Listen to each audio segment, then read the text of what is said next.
how I was, in a sense, pulled from my living room as an adolescent into a larger world Yeah. by Life magazine, and how, you know, my parents subscribed to that magazine for, gosh, forever. And so every week, photographs by the greatest living photographers appeared in my living room. Mhm. And so there was, you know, Cartier-Bresson in China, and Robert Doisneau in Paris, and Robert Capa in Spain, and you know, just so would be, each week I would be literally yanked out of my living room and into some foreign place Yeah. with foreign ideas and foreign words and all these kinds of things. Yeah. And that was an adventure. Yeah. Yeah. So I often open a book with the idea that this is not me. You know, and now I'm having the opportunity to see someone else, Mhm. almost intimately in a way. Right. Yeah. And you think it's like this is something Pavlina says, when a good storyteller is someone who says, come sit with me, come, and I have something that will be worth your time to hear. Yeah. Uh, Yeah. This Yeah. is that generosity. Right. And I completely agree with that. And I think, I think that the pianos, both of them are great storytellers. And I think the way that they speak to each other is really, really interesting. I think you know, for me too, is that much of that I lived through. So, you know, Renzo piano is only a few years older than I am. And so I know of what he speaks. You know, when he talks about the May revolutions in Paris, I remember exactly where I was when the news of the student revolution started. I remember exactly where I was, and I remember when Bernard Levy's essays hit the pages. His essays about the revolution hit the pages. I remember when Jean Genet wrote Armies of the Night, you know, about the Detroit riots in 1966 or 68 at the Democratic Convention. I remember those things so clearly because they were formative to our generation. yeah. And so listening to piano, relate where he was in those moments, or relate the challenges of how architecture was being formed at those moments. Right. It's very, very, very interesting to me. And he talks about that. He talks about how architecture is a sort of crystallization of the world at that time.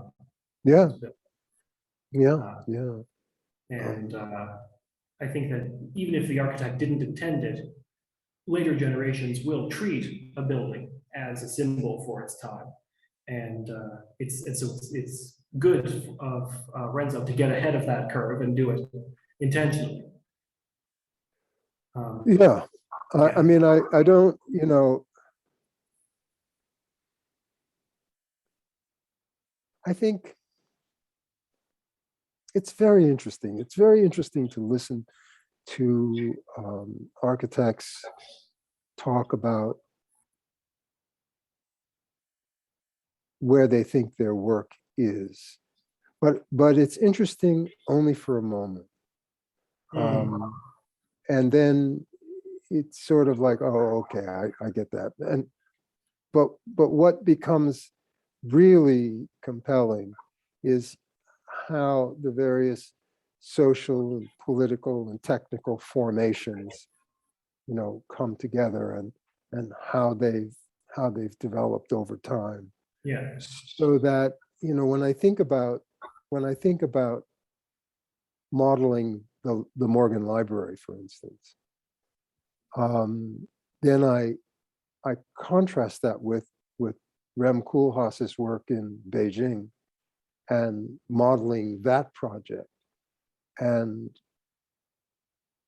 the various factors that went into how Piano has to marshal his troops, and how Koolhaas has to marshal his troops in order to get his project done there, the big communications building. Yeah. It's fascinating. So when you talk about, how do I make a team,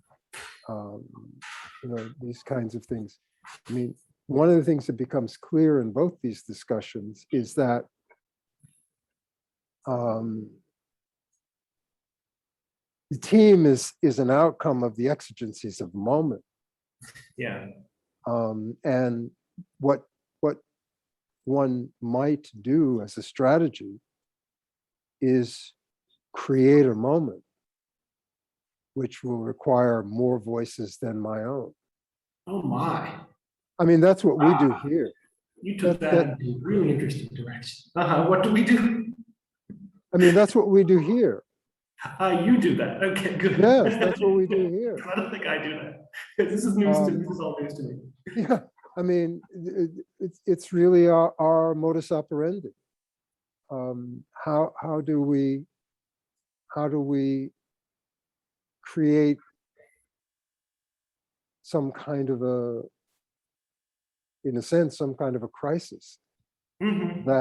that will require all of us and more. Right. And that's a very architectural way of thinking about it, because you're saying, I'm making this environment, and this environment will put certain pressures on the people in it, and will those pressures drive them together or apart? And, Well, your role is, I mean, our role here is to create crises that pull us together. There yeah, are all kinds of crises that drive us apart. yeah, right. So one needn't work on that. That happens by itself. Don't worry. Somebody else is doing that. But our work is always to create these kind of situations that are critical, that pull people together, and that we have to go out and find people who can help us solve various things. Yeah. And also, and I liked this too. I enjoyed this very much about the book, is that there's always this sense of an edge, like the edge of the world. And I think that was so interesting, the way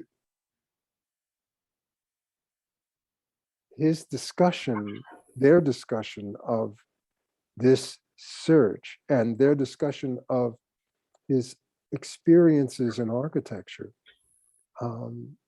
was very reflective of other times. And so it's not unusual that, James Cook should emerge out of his discussions, not simply because they were on the same course, but because they had to, and he points this out very clearly in his discussion of the architecture that they did on the islands. He has to meet with these people and build from their culture, a culture which he has no experience from before. Right. And so he needs to become, in a way, immersed in this, and he needs to become a profoundly good listener in order to build an experience that will be genuine for the people who use it. So I thought that was quite remarkable. But again, it's something that we face here every day. and so for me, listening to that was very exciting and also very encouraging. That it is possible. Yeah, I mean, we know it's possible because we do it, but the more people on board, the more comfortable you can sometimes feel. Right. And so in that sense, it was very rewarding to read. Yeah. Right. There's another, so I came into this book with another question that I didn't realize I was carrying until now. But when you said we create crises that bring people together, that's a good answer to the question of why try. Oh, yeah. Why build a tall building? Why set out on a voyage in the first place? Why not just stay at home? And you could say, well, you'll make money if we'll pay you if we make this building, and the building will make money for us. But that isn't satisfying. And I actually don't think it's the reason that anyone does anything. Not architecture. Right. And certainly, God knows, not writing.